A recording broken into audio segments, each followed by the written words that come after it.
Vous connaissez peut-être ce sketch de Gad Elmaleh dans lequel il déclare vouloir s'acheter des chaussures en marbre. Eh bien, voici des souliers dans un matériau au moins aussi original, le carbone. Un artisan installé à Grenade en a fait sa spécialité, mais ne cherchez pas de jolis escarpins. Il fabrique des chaussures de sport bien particuliers. Karine Deroche, Xavier Marchand. Le podium des championnats de France. À gauche de Sylvain Chavanel, Anthony Roux, second. Troisième l'an dernier, le Meusien de la Française des Jeux a un secret, une chaussure sur mesure. C'est un lundi sur l'anneau de Grenade. Jean-Stéphane récupère des 24 heures du Mans de roller. Son équipe a fini deuxième. Champion de France junior, champion du monde master. Jean-Stéphane est aussi connu dans le milieu pour ses chaussures et sa tête de mort. Sierra, c'est son nom, un peu sa marque.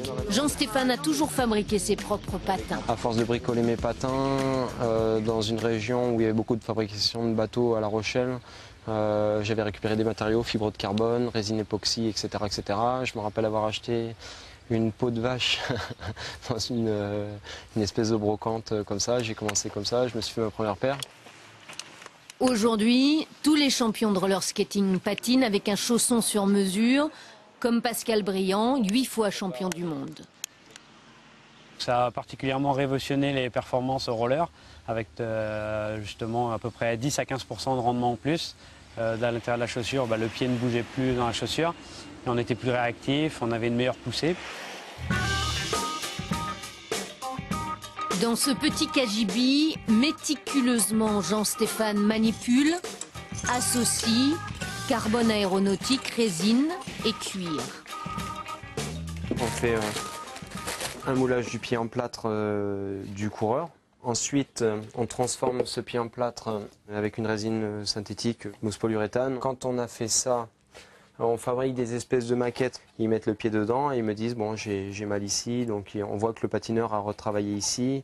L'idée, permettre à l'athlète de gagner de la puissance. La chaussure pèse 220 grammes. On ferme l'ensemble, ça fait une espèce de chose de forme à cloison qui font que ça rend l'ensemble totalement rigide et indéformable, avec des faibles épaisseurs et donc une faible masse.